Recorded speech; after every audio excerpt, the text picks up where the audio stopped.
वही कश्यप और अदिति, दशरथ और कौशल्या बनकर के आए और उन्हीं के प्रसूति गृह में भगवान रामचंद्र जी चतुर्भुज रूप में अवतरित हुए कि कश्यप अदिति तहाँ पितु माता,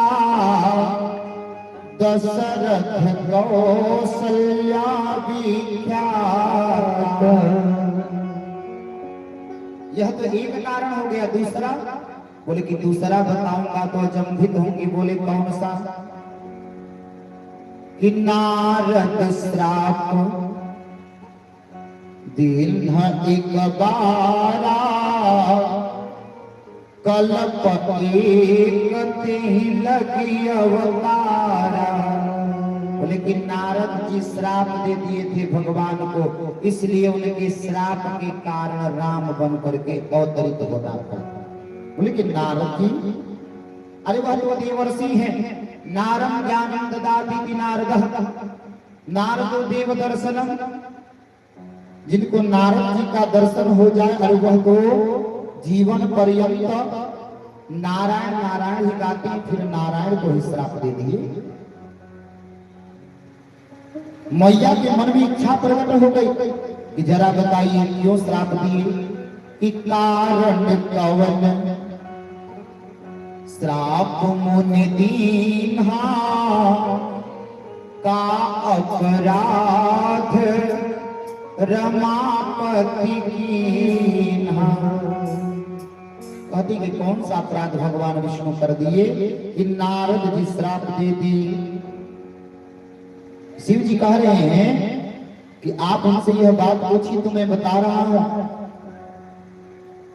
एक बार नारद जी को भी मोह हो गया, नारद जी को अभिमान हो गया कि मैं काम पर विजय प्राप्त कर लिया है। कामदेव के परीक्षण में विजय हुए, उनके मन में हुआ कि मैं काम पर विजय प्राप्त कर लिया है। तो नारद जी के पेट में कोई बात बचती नहीं है, चले गए अपने पिता ब्रह्मा जी के यहाँ। ब्रह्मा जी से कहे पिताश्री बता है। बोले क्या? अरे मैं तो काम पर विजय प्राप्त कर लिया। बोले हाँ? कहते कि नारद हमसे कह दिए तो कह दिए, भोले बाबा से मत कहना, क्योंकि काम पर विजय प्रथम प्राप्त करने वाले वही हैं। भस्म कर दिए थे काम को और कह दिए कि जोगी जटिल अकाम मन, जिसके मन में कोई काम की भावना ही ना हो, कामना ही ना हो, पर कहाँ रहा जाए। दौड़ते भागते चले गए भोले बाबा के पास। महादेव प्रणाम। बोले आइए नारद जी, क्या बात है? पता है? बोले क्या? अरे हम तो काम पर विजय प्राप्त कर लिए हैं। अब शंकर भगवान बोले नारद जी ये तो अच्छी बात है, हमसे कह दिए, पर मायापति से मत कहिएगा। भगवान विष्णु से कह रहे हैं कि बार बार बिनवो मुनि तो ही, जिम यह कथा सुनावहु मोहि।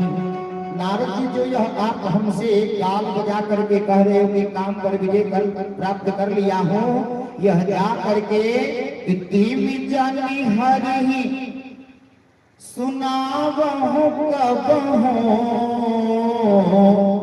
चले प्रसंग दुराए हो तब। कहते कि हमसे कह दिया, हमसे मत कहिएगा। लेकिन नारद जी नहीं माने, जीत लिए तो मन हो गया है छोटे शिशु की तरह, बालक की तरह। जैसे छोटे बच्चे को मना करेंगे नहीं यह मत करो, तो वह वही करने के लिए आतुर हो जाता है, वही करने के लिए आतुर हो जाता है, ना हम यही करेंगे।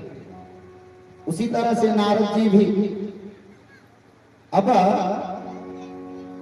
नारद जी नहीं रुके, दौड़ते भागते चले गए वैकुंठ और जा करके मायापति भगवान विष्णु से कहे कि प्रभु पता है? बोले क्या? मैंने काम पर विजय प्राप्त कर लिया। सारा चरित्र सुना दिए, तब कर रहा था मैं भगवान भोलेनाथ की तरह। कामदेव आए, अपना पूरा सामर्थ्य, अपना पूरा जोर लगा लिए, पर उनके काम का कोई असर नहीं हुआ। भगवान को लगा कि एक ही देवर्षि कहा जाता था कि देवताओं में यह ऋषि है, ब्रह्मचारी बन के भ्रमण कर रहे हैं और काम पर विजय प्राप्त कर लिए, अच्छी बात है। पर मन में अहंकार का होना कि तीनों लोकों में घूम करके कह रहे हैं कि मैं काम को जीत लिया हूं, काम को जीत लिया हूं, यह तो अच्छा नहीं है। नारद जी के अहंकार को दूर करने के लिए, ध्यान से सुनिए, नारद जी के अहंकार को दूर करने के लिए प्रभु एक 400 कोस, कोस मतलब समझते हैं दूरी में, एक कोस में मान्यता के अनुसार 3 किलोमीटर की दूरी होती है। तो प्रभु 400 कोस में एक माया नगरी बना दिए और वह माया नगरी वैकुंठ से भी सुंदर थी, वैकुंठ से भी सुंदर थी। बिरजे उमंग महु करते ही सत जो जन विस्तार, और नाम क्या रख दिए, श्रीनिवासपुर ते अधिक रचना विविध प्रकार। ऐसी नगरी अपनी माया से रच दिए। प्रभु तो मायापति है ना, प्रभु मायापति हैं, ऐसी रचना कर दिए। उस नगर का विशाल वैभव, किसी प्रकार के ऐश्वर्य की कमी नहीं है। और प्रभु लक्ष्मी जी की ओर इशारा किए, लक्ष्मी जी की ओर इशारा किए, मैया समझ गई और मैया अपने एक स्वरूप की प्रतिमूर्ति विश्व मोहिनी बन करके, विश्व मतलब संसार, मोहिनी मतलब जो आकर्षित कर ले, अपने मोह में डाल दे, ऐसा स्वरूप की विश्व उस स्वरूप पर रिझ जाए, ऐसा स्वरूप बना करके आज महालक्ष्मी मैया उस श्रीनिवासपुर में है। प्रभु की माया है सब, और वहां पर स्वयंवर हो रहा है। नारद जी जा रहे हैं श्रीनिवासपुर की ओर, दृष्टि गई तो नारद जी थोड़े से आतुर हुए कि जरा बड़ा सुंदर नगर है, चल के घूम आते हैं, देख आते हैं। मैं जरा चल के भीतर चलूं, चल के देख आऊं, बड़ा सुंदर नगरी दिखती है। नारद जी भीतर चले गए और जैसे ही भीतर जाते हैं नारद जी तो देखते हैं सुंदर सजावट तो भौचक्के रह जाते हैं। ऐसा तो मैंने अपने जीवन में कभी देखा ही नहीं, इतनी सुंदर नगरी, ऐसा सुंदर दृश्य का तो मैंने कभी अवलोकन किया ही नहीं। ऐसा सुंदर भी हो सकता है, यह मन में विचार चल रहा है। अब भीतर गए तो पूछे भैया इतनी सुंदर तैयारी, बोले कि हाँ। बोले क्या? बोले कि जो श्रीनिवासपुर की राजकुमारी है विश्व मोहिनी, उनका आज स्वयंवर है। नारद जी बोले हमको क्या लेना देना, हम तो कामदेव पर विजय प्राप्त किए हैं, पर मन कर रहा है इतनी सुंदर नगरी है तो एक बार राजकुमारी को देख लो। और जैसे ही दृष्टि गई नारद जी की विश्व मोहिनी पर, नाम ही है विश्व मोहिनी। अब तो नारद जी आसक्त हो गए विश्व मोहिनी के स्वरूप को देख करके, और रहा नहीं गया। बोले कि स्वयंवर आरंभ होने में कितना देर है? बोले कि बस थोड़ी देर में चालू होगा, रुक जा, आता हूं। नारद जी भागते चले आए विष्णु भगवान के पास, आकर के कहे प्रभु ये काम करिए ना। बोले का? बोले कि मैं गया था, एक श्रीनिवासपुर है, वहां पर स्वयंवर हो रहा है, विश्व मोहिनी राजकुमारी है, और आज तक मैं कुछ मांगा नहीं, कुछ कहा नहीं। प्रभु सभी देवताओं की गृहस्थी है, मैं भी गृहस्थी बसाना चाहता हूँ, विश्व मोहिनी से विवाह करना चाहता हूँ। विष्णु भगवान मुस्कुरा करते हैं, नारद जी अभी तो कुछ देर पहले कह रहे थे कि मैं काम पर विजय प्राप्त कर लिया है और अभी विवाह की बात कर रहे हैं। छोड़िए ना प्रभु वो सब बातें। तो बोले कि फिर हमसे क्या चाहिए? बोले कि प्रभु आप अपने जैसा हमको बना दो, सुंदर काया दे दो, जिस जिस स्वरूप को देख करके वह कुमारी, वह विश्वमोहिनी, वह कुमारी हमें वरमाला डाल दे। यही अवसर चाहिए परम शोभा रूप विशाल, जो बिलोकिरी जय कुंवरी तब में जय माल।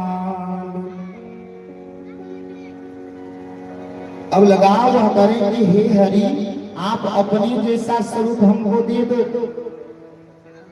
जब इसका श्रवण पान किए भगवान विष्णु तो कहे कि कौन सा स्वरूप दो इनको? जो कामदेव पर विजय की कामना कर रहे हैं उनको कौन सा स्वरूप दो? इतना कहने के बाद नारद जी कहे कि अपना स्वरूप दे दीजिए, पर फिर कह रहे हैं कि प्रभु, और जो नारद जी भगवान विष्णु से कहे ना, वह हम सबको भी जब प्रातः काल जगे ना तो भगवान के सामने हाथ जोड़ करके जो नारद जी कहे, मांगने के बाद ही जो नारद जी कहे, हम सबको कहना चाहिए। पता है नारद जी क्या कहे? कि जेहि विधिनाथ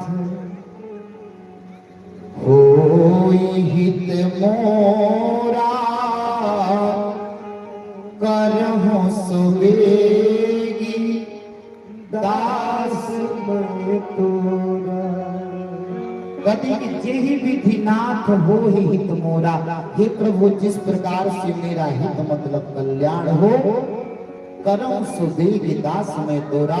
मैं आपके चरणों का दास हूं, आप वही करिएगा।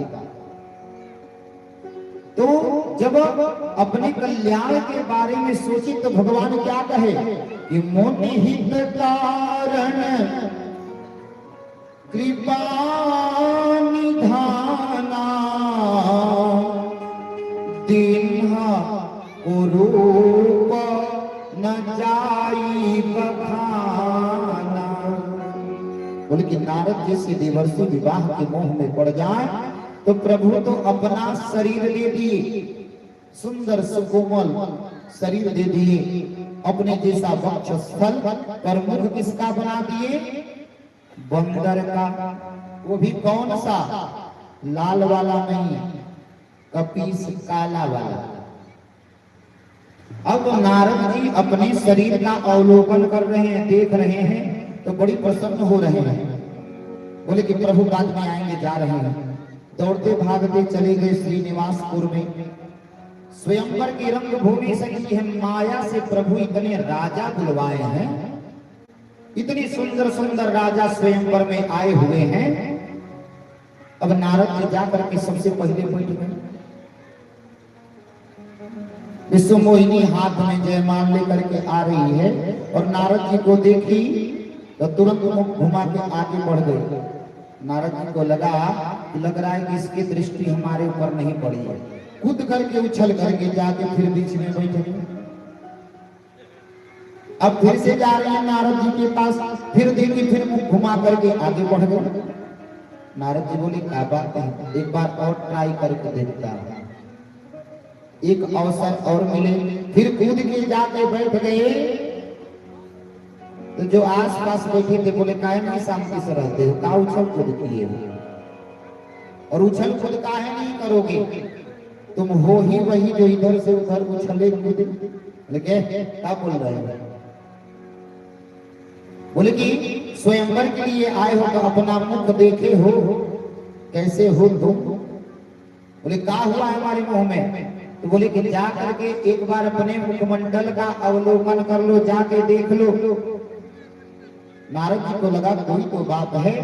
नारद जी गए, तुरंत दौड़ते भागते सरोवर है, सरोवर के पास गए, तालाब के पास, और जाकर के मुख जल में देख रहे हैं, और जैसे ही मुख जल की ओर किए और बंदर का मुख दिखा, तो नारद जी मुख निकाल के ऊपर देख रहे हैं, कहीं पेड़ पर कोई बंदर तो नहीं है।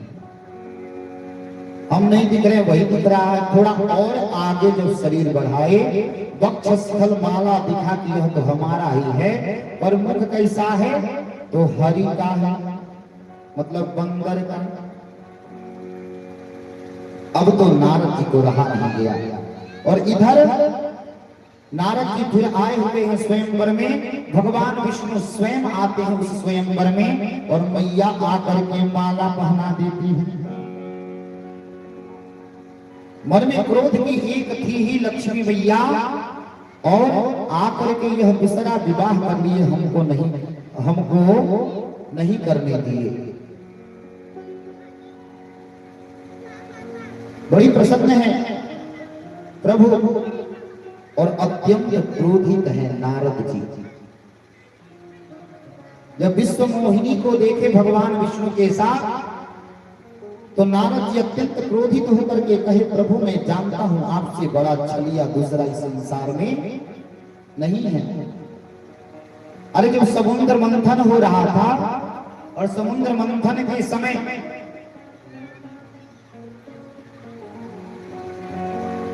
जब रत्न निकले 14 रत्न, तो सबसे पहले हलाहल विष निकला। तो आपको तो लक्ष्मी चाहिए थी, आपको तो कौस्तुभमणि चाहिए था। जो अच्छा था वह आप प्राप्त कर लिए, और भोले बाबा को ज्यादा मानते हैं तो उनको बुला करके और आप विष पिला दिए कि आकर के पी लीजिए, बहला करके बुला लिए कि मथत सिंधु रुद्र ही पौराय हो, सुरंग प्रेरी विष पान कराय हो। आप अनेक बार कह करके भोले बाबा को विष पिलवा दिए। हम जानते नहीं आप कितने बड़े छलिया हैं। भगवान सुन रहे हैं, नारद जी क्रोध में हैं, और शास्त्र कहता है कि मिथ्या न होए देव ऋषि वाणी। और हमारे नारद जी तो देवर्षि हैं। नारद जी अत्यंत क्रोध में है, क्रोध शांत नहीं हो रहा है। बोले कि कपि की आकृति दे दिए ना बंदर का मुख, कि कपि आकृति तुम किन्ह हमारी, करिहहि कीस सहाय तुम्हारी। अरे मैं श्राप देता हूँ कि जो बंदर का मुख दिए हैं आप, अवतार लेंगे, वनवास होगा आपका, सब कुछ छोड़ के जाएंगे। उस समय यही बंदर मुख वाला बंदर आपका सहायता करेगा। यही बंदर आपके सहायक होंगे कि मम अपकार किन्ह तुम धारी। आपने हमारा भारी अपमान कर दिया, और जिस तरह से मैं विवाह करने के लिए व्याकुल था, और उस पत्नी को आपने ले लिया, जिस विरह में मैं तड़प रहा हूँ, मैं श्राप देता हूँ कि नारी विरह तुम हो दुखारी। जिस तरह से पत्नी के विरह में मैं तड़प रहा हूँ, उस दिन आप भी एक दिन पत्नी से अलग हो जाओगे। यह नारद जी श्राप दे रहे हैं। भगवान मुस्कुरा करके सह स्वीकार कर रहे हैं। क्रोध शांत होने का नाम नहीं ले रहा है। प्रभु को लगा कि और कुछ ना कह दें, तो प्रभु जो श्रीनिवासपुर को अपनी माया से बनाए थे, पलक झपकते ही वह श्रीनिवासपुर गायब हो गया, विश्व मोहिनी लक्ष्मी में समाहित हो गई। और जैसे ही प्रभु की माया दूर गई, नारद जी तो एकदम अवाक रह गए, यह मैंने क्या कर दिया कि जब हरि माया दूरी निवासी, नहीं कह रमान राजकुमारी। जब माया दूर चली गई तो ना वहां पर राजकुमारी है, ना वह नगरी है। नारद जी जान गए कि प्रभु की सब माया है। नारद जी चरणों में पड़ गए, कि तब मुनि अति सभी हरि चरना गहे पाहि प्रणना तारति हरना। अत्यंत ग्लानि है नारद जी के मन में कि यह मैंने क्या कर दिया, प्रभु को श्राप दे दिया। बोले कि इस श्राप से मैं मुक्त कैसे होऊंगा, इस श्राप से मैं मुक्त कैसे होऊंगा। तो कहते हैं, अभी पीछे कथा में सुमित जी बता रहे थे ना, रोज नाम जप पर जोर दे रहे हैं, मतलब आप करिए कल्याण उसी में है। नारद जी इतना बड़ा अपराध कर दिए, प्रभु बोले कि पता है क्या करो नारद। बोले क्या, इस अपराध का दंड क्या है। बोले कि कौन सा दंड। तो मैं तो कहता हूं कि अपराध का जो दंड भगवान नारद जी को दिए, वह दंड तो सबको दे देना चाहिए। बोले कौन सा दंड है कि जब हो जाए शंकर सतनामा होई हृदय तुरत विश्रामा। जाकर के भोले बाबा का नाम जप करो, सतनाम का जप करो, तुम्हारा कल्याण हो जाएगा। तुम्हारे हृदय में जो पीड़ा है उत्पन्न हो रही है ना, जो कष्ट है कि मैं श्राप दे दिया हूं आपको, इस पीड़ा से, इस कष्ट से तुम्हें मुक्ति मिलेगी। रामचंद्र जी ध्यान से सुनिए, कह रहे हैं कि मुझे शंकर भगवान से प्रिय दूसरा और कोई संसार में नहीं है। कि को नहीं शिवा समान प्रिय मोरे, असी परतीति तजहु जानि भोरे। को नहीं शिव समान प्रिय मोरे। प्रभु कह रहे हैं कि शिव के समान दूसरा हमारा कोई प्रिय नहीं है। और प्रभु रामचंद्र जी लंका कांड में कह दिए, रामचंद्र जी लंका में कह दिए कि भगवान शंकर से जो द्रोह करता है और द्रोह करने के बाद हमें प्राप्त करना चाहे, नाम जप करके, अनुष्ठान करके, यज्ञ करके, उपासना करके, फिर भी मुझे प्राप्त नहीं हो सकता। क्यों? शिव से द्रोह करके जो हमारे भक्त बनने की कामना करता है, मैं उसे स्वीकार नहीं करता हूं। कि शिव द्रोही मामा भगत कहावा, शिव द्रोही मामा भगत कहावा। सोई नर मोही सपने नहीं भावा,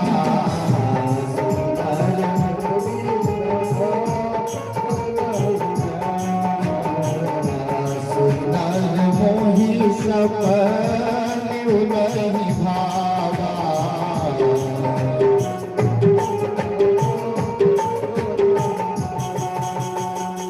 इसी बात को कहते हैं कि परमात्मा तो अनंत कोटि ब्रह्मांड उनमें विराजमान है, हरि तो अनंत है और भगवान की कथा भी अनंत है। देवी क्या क्या बताऊं, क्यों अवतार लेना पड़ा। और एक ही प्रभु की कथा, एक ही प्रभु की कथा संत अपने अपने शब्दों से कहते हैं। यह ज्ञान कांड की बात है, कर्म कांड घाट पर जाइए तो इसका विस्तार दूसरे प्रकार से करेंगे। उपासना कांड घाट पर जाइए तो इसका विस्तार दूसरे प्रकार से करेंगे। वही कह रहे हैं कि हरि अनंत हरि कथा अनंता,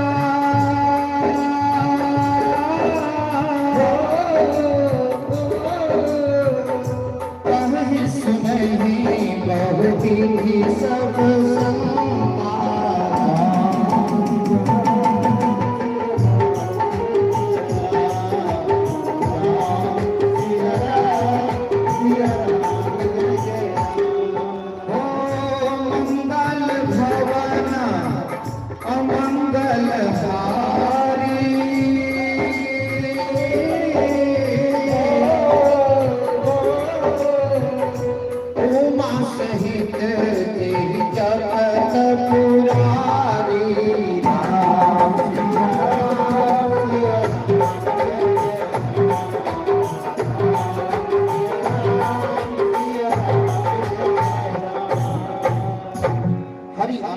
हरि कथा अनंता, कहीं सुनहि बहु विधि सब संता। अनेक संत अपने अपने प्रकार से कर्मकांड घाट पर जाइए तो कर्मकांड वाले और तरीके से प्रभु को बताएंगे और प्रभु के गुण को ही बताएंगे। ज्ञान कांड घाट पर जाइए तो वहां के वक्ता भोलेनाथ अपने संतों में बता रहे हैं। उपासना कांड घाट पर जाइए तो काकभूषुंडी जी गरुड़ जी से वही कह रहे हैं। और भगवान का भाव है, भाव पर बिछने वाले हैं ना। प्रभु मन में अवलोकन नहीं करते कौन कितना जानता है, कौन कितना जानता है। अरे प्रभु तो